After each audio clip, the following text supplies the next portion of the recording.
Welcome. So today I wanted to explore some giant, massive trees. One in particular that is about 150 miles wide. Now, first of all, before we really begin, we need to agree on one common fact that's accepted even by science. What is the world's largest organism? And that would be the aspen tree, or some people call them quakies. But the aspen appears to be a bunch of single individual trees. You think you're looking at a forest of aspens, but what you don't realize at a first glance is that this is one organism. Everything is growing from one root system. And really you can tell in the fall when everything begins to turn different colors, and you'll see that organism will turn at the same time, and some of them are just miles and miles across, and they act in a unison. So what I have found in my little neck of the woods is that these mountains, to me, the idea of plate tectonics and the pushing of plates, well, that's what they say about the Rockies, that this plate pushed the Rockies up.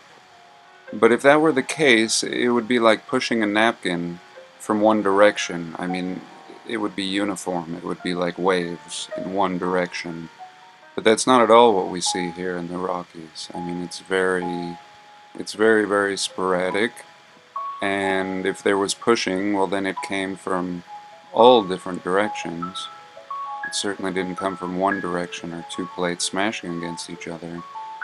So let's actually start out with this range right here.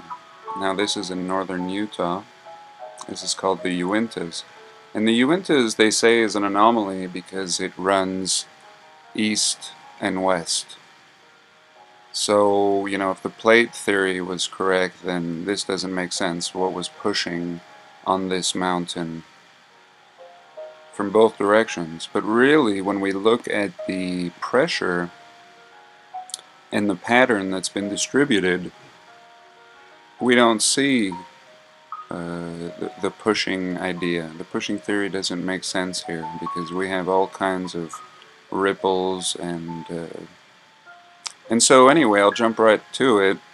I believe that this is like a quaky tree, where this would have been an organism that grew as one, that may have originated here in the center, where we have the highest mountain.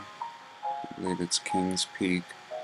But in any case, it grew outwards, and it spread out like fingers, just like quaky trees do. And they just continue and continue. And I mean, many things in the plant kingdom do this.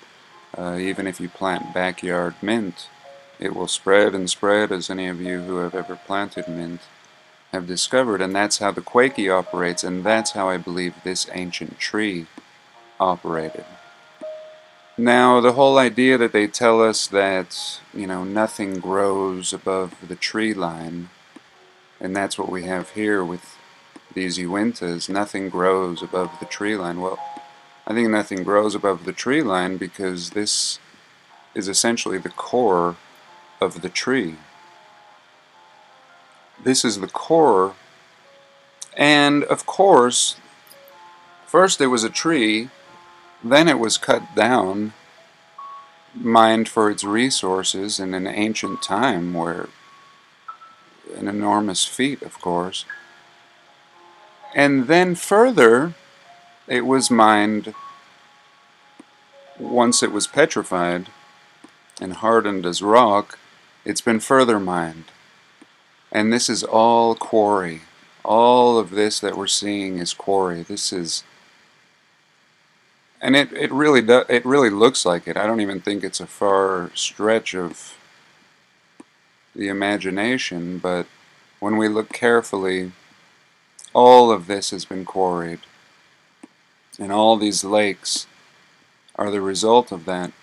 And yeah, this is just the core of the tree, but you can see where an excavator has sat here and burrowed out all around, and it just continues, burrowed out all this. And there was so much. I mean, you know, they had more than they needed, obviously, because we still see a lot. But maybe the resources on the top part of the core were better. And but yeah, this is, in my personal opinion, an ancient tree, and this is about 150 miles across, pretty much Park City here, which is by Salt Lake, all the way into Colorado. Now, just to give a little example, let's look at some other ones around here. Could it have some other massive tree friends? So let's jump over here to Colorado, deep in the Rockies, and again we see a similar pattern. If the plates were pushing from either the west or the east, again we would have that ripple effect, but not a round ripple like a straight kind of a wave effect. But that's not at all what we see here. This resembles growth.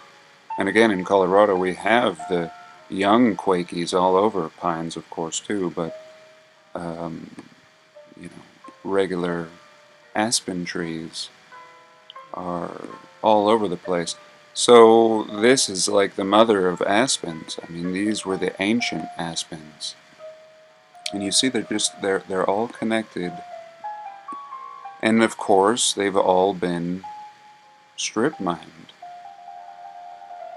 and quarried, and you can see the massive scale of quarrying. And we can jump up here, just above the Uintas here in Wyoming. We see another similar. This would have been one organism here.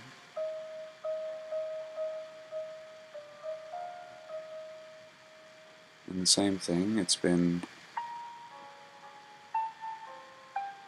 quarried all throughout.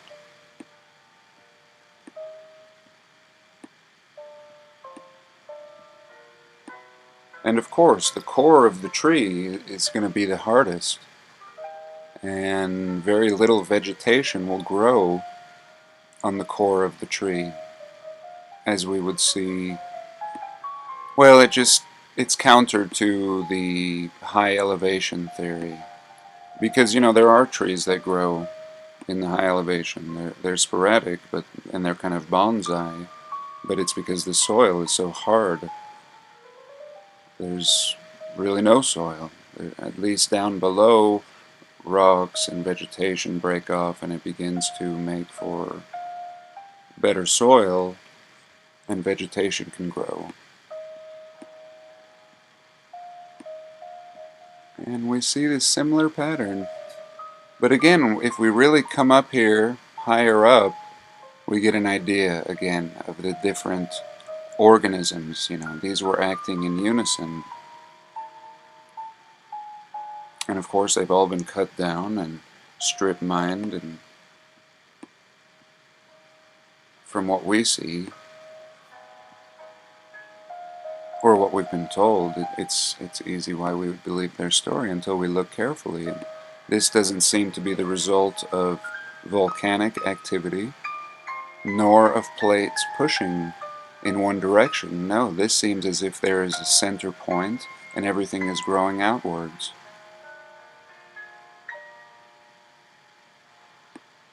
And this one is really interesting.